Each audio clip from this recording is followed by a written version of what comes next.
আজকে আমরা সাল্লাল্লাহু আলাইহি ওয়াসাল্লামের শৈশবের খুব সুন্দর একটি ঘটনা বর্ণনা করব।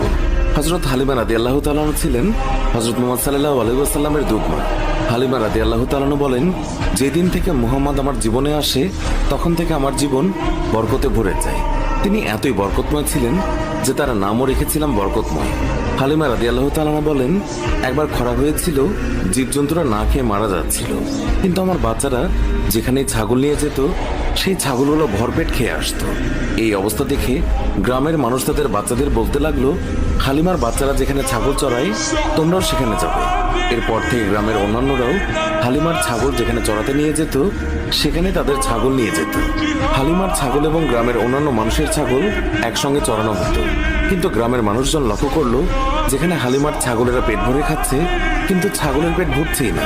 হালিমা তখন বলেছিলেন, এগুলো তো সবই মুহাম্মাদের বরকত। তিনি আরো বলেছেন,